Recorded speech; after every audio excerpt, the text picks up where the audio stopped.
ဒီကနေ့တော့ကျွန်မကဟင်းကြီးတောက်ခဲ့ပါပါရှင်။ပဲရဲ့နာမည်ကပဲမီလုံးကိုလည်းခေါ်ပါတယ်။ပဲကြားလို့လည်းခေါ်ပါတယ်နော်။အခုကပဲကွဲကြားတောင်းချက်မှာပါရှင်။အိမ်မှာတော့ချက်သားနေကြပါနော်။ပဲကွဲကြားတောင်းချက်တော့မယ်ဆိုရင်အရင်ဆုံးပဲကိုကျဲဦးပူလေးထည့်ပြီးတော့လော်ရပါတယ်။နောက်ရုပ်စုံနဲ့ပဲကွဲသွားအောင်ထောက်ပါတယ်ရှင်။နည်းနည်းတော့အလုပ်ပူတာပေါ့နော်။အိမ်မှာကလည်းတရက်အရင်ကတည်းကမယ်ပဲမပိုင်မပြီးပါဘူးအဲအကြောင်းပဲကိုမျိုးမျိုးအမေကလုပ်ပြပါတယ်ဥပမာဒီရဲ့ပဲနီလုံးကိုဒီမမေကပဲကိုပြုတ်ပြီးတော့ပဲရီွားလေးကြော်ပေးပါတယ်နောက်ပြီးတော့ပဲဟင်းလေးချက်ကျွေးပါတယ်နော်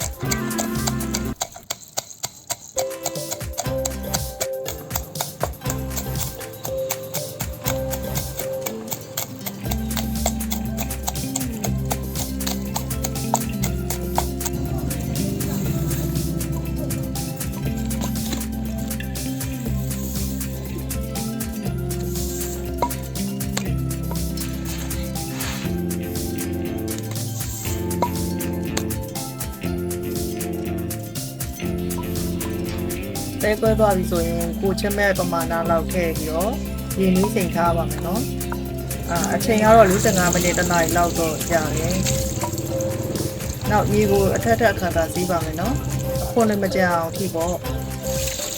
ဒီမှာရေကြီးတာ9ခါ7ခါလောက်တော့စီးပြရပါတယ်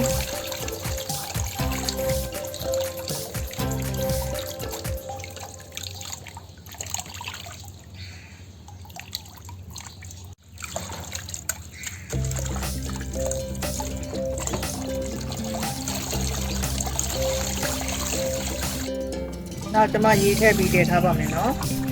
အိမ်မှာတော့ညှိတော့ဆိုရင်ညှိတာမှမဟုတ်မိုးရီနဲ့ချက်ပါတယ်မိုးရင်းဆိုတော့ကျွန်မတို့မိုးရီရပါတယ်အဲဒါကြောင့်မိုးရီနဲ့ချက်ပါတယ်နော်ညှိမိုးရီတို့နဲ့ညှိတောက်ချက်ရင်တော်တော်လေးတောက်လို့ပါပါတယ်နော်သွေးရည်နဲ့ချက်တာနဲ့လုံးဝမတူပါဘူးချက်မဲ့ပဲတဲ့ကိုငပိနည်းနည်းလေးထည့်ပါမယ်နောက်ပြီးတော့ပွက်လာအောင်ဒီအဖုံးအုပ်ထားပါမယ်နော်ခြေရမယ့်အချိန်ကတော့ဒီမှာလောက်တော့ကြာပါတယ်နော်ပဲဣတာပြီဆိုရင်ခြေပေးပါမယ်ပုံမှန်ဆိုရင်တော့ပဲရင်းကြီးတော့ရတာထည့်ပြီးတာနဲ့ကြက်ပါပြီနော်ဒီမှာကပဲရင်းနဲ့ကိုရွက်လေးတွေထည့်မှာမို့အိမ်ဝင်းထဲမှာရှိရပြပိုင်းရွက်ပူးလိုက်ပါတယ်နောက်ပြီးတော့စူပုတ်ရွက်လေးပူးလိုက်ပြီးတော့ထည့်လိုက်ပါမယ်နော်အဲ့ဒါမှပဲရင်းလဲတောက်ရအရွက်လဲစားရ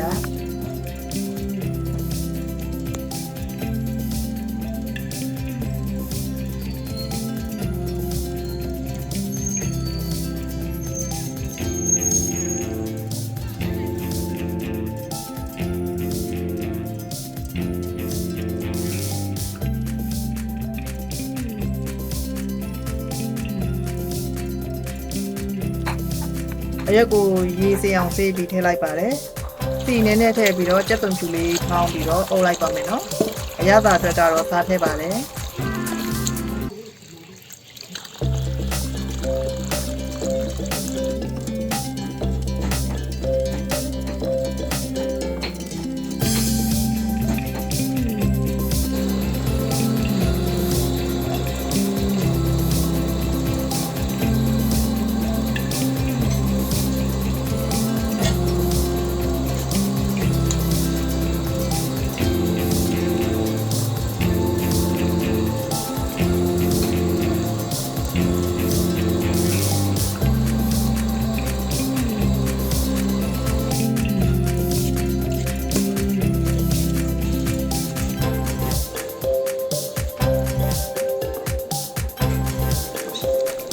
ဒီပန်းညုံနဲ့စပုတ်နဲ့လေးမှုရင်းနေတယ်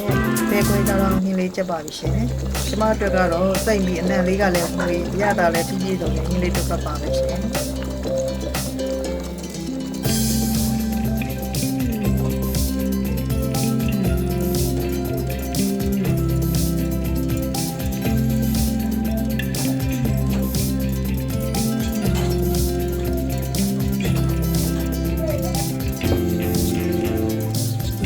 ကိုတောက်လို့ကောင်းတဲ့ပဲရင်ပူပူလေးပါရှင်တောက်ကြပါအောင်ရှင်အားလုံးကိုကျေးဇူးတင်ပါတယ်ရှင်